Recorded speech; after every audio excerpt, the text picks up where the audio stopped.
இப்ப நீங்க gold price இன்னைக்கு பார்த்தீங்கன்னா, இங்க வந்து ₹8,000 பெர் கிராம் ஆயிருக்கு.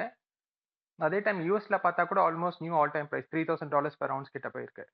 ஸோ இந்த ஆல் டைம் ஹை பிரைஸஸ் வந்து இன் ஆல்மோஸ்ட் ஆல் கரன்சிஸ் இந்த வேர்ல்ட்ல ஆயிருக்கு. இது ஏன் ஆயிருக்குன்னு ஒண்ணு பார்க்கலாம். பிளஸ் எவ்வளோ நாளா இத மாரி கூடும்னு பார்க்கலாம். இது இந்த 2 கேள்வியில செகண்ட் கொஸ்டின வந்து நான் ஃபர்ஸ்ட் ஆன்சர் பண்ணிடுறேன். நான் என் புக்ல எழுதியிருக்கேன் இத பத்தி. கோல்ட் பிரைஸ் வந்து நெக்ஸ்ட் 5 வருஷத்துல வந்து அட்லீஸ்ட் 10 மடங்கு கூடும்னு போட்டிருக்கேன். இது வந்து நான் டாலர்ஸ் பெர் அவுன்ஸ்ல போட்டிருக்கேன். அதே நீங்க ரூபி டெர்ம்ஸ்ல பார்த்தா கூட இல்ல, குறைஞ்சபட்சம் அட்லீஸ்ட் 50,000 பெர் கிராம் போயிடும் நெக்ஸ்ட் 5 to 10 இயர்ஸ்ல. இப்ப கேட்டீங்கன்னா ஆக்சுவலி நெக்ஸ்ட் 5 இயர்ஸ்லயே போயிடும் தான் நான் ஃபீல் பண்றேன். இப்போ வந்து 50,000 பெர் கிராம் இது வந்து கவர்மெண்ட்டுக்கு பெரிய பிரச்சனையான்னு கேட்டீங்கன்னா, அதான் இல்ல. அதாவது கோல்ட் பிரைஸ் கூடுறது வந்து ஒரு ஃபண்டமெண்டல் பிரச்சனைக்கான தீர்வு. கோல்ட் பிரைஸ் கூடுறது பிரச்சனை இல்ல. அது கூடுறதுனால ஒரு ஃபண்டமெண்டல் அ பேசிக் மேக்ரோ எக்கனாமிக் ப்ராப்ளம் வந்து அத ஆக்சுவலா அட்ரஸ் பண்ணுது. அந்த ப்ராப்ளம் என்னதுன்னு பார்த்தீங்கன்னா, டெபிசிட் ஸ்பெண்டிங் பை கவர்மெண்ட்ஸ். இப்ப நம்ம லாஸ்ட் இயர் கவர்மெண்ட் ஸ்டேட்மெண்ட் எடுத்து பார்த்தீங்கன்னா, இங்க நம்ம சென்ட்ரல் யூனியன் கவர்மெண்ட் இருக்கு இல்லையா? அதோட டோட்டல் இன்கம் பார்த்தீங்கன்னா 31 லேக் குரோர்ஸ் இருந்தது. எக்ஸ்பெண்டிச்சர் பார்த்தீங்கன்னா 48 லேக் குரோர்ஸ். ஸோ கிட்டத்தட்ட 50 மடங்கு ஜாஸ்தி ஸ்பெண்ட் பண்ணியிருந்தோம். ஸோ இந்த பிசிக்கல் டெபிசிட் ஸோ இந்த 31 லேக் குரோர்ஸ் இருக்கு இல்லையா? இதுதான் combination of all the taxes like income tax, corporate tax, GST, excise, customs எல்லாம் சேர்த்து 31 லேக் குரோர்ஸ். பட் அவங்க எக்ஸ்பென்ஸ் 48 லேக் குரோர்ஸ். ஸோ இந்த பேலன்ஸ் 17 லேக் குரோர்ஸை வந்து எங்க இருந்து மேனேஜ் பண்ணாங்கன்னு பார்த்தீங்கன்னா, அவங்க ஸ்டேட்மெண்ட் வந்து பாரோயிங் ஃப்ரம் சென்ட்ரல் பேங்க்னு போட்டிருப்பாங்க. இதே தான் நம்ம வந்து டெபிசிட் ஸ்பெண்டிங் சொல்லலாம், டெட் மானிட்டைசேஷன் சொல்லலாம்.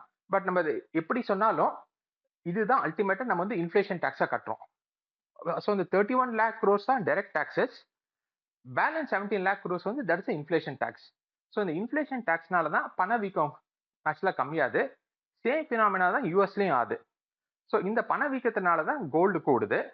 ஸோ இந்த கோல்டு கூடுறதுனால how does it address the ப்ராப்ளம்னு கேட்டிங்கன்னா, நம்ம 1971ல தான் நம்ம இந்த பேப்பர் மானிட்டரி சிஸ்டம் போனோம். அதுக்கு முன்னாடி 5000 வருஷம் 2800 பிசில இருந்து up till 1971 one form of the gold standard or அதர்ல இருந்தோம். ஸோ இந்த பேப்பர் மானிட்டரி சிஸ்டம்னால தான் ஆல் திஸ் இன்ஃப்ளேஷன் வந்திருக்கு. இது வந்து இன்னைக்கு வேர்ல்ட் லெவல்ல பெரிய ப்ராப்ளம் ஆயிருக்கு. ஸோ நம்ம திருப்பி கோல்ட் ஸ்டாண்டர்ட் போகணும்னா கோல்ட் பிரைசஸ் 10 மடங்கு கூடினா தான் கோல்ட் ஸ்டாண்டர்ட் திருப்பி போக முடியும். அதான் நான் சொல்ல கோல்ட் பிரைஸ் கூடுறது பிரச்சனை இல்லை.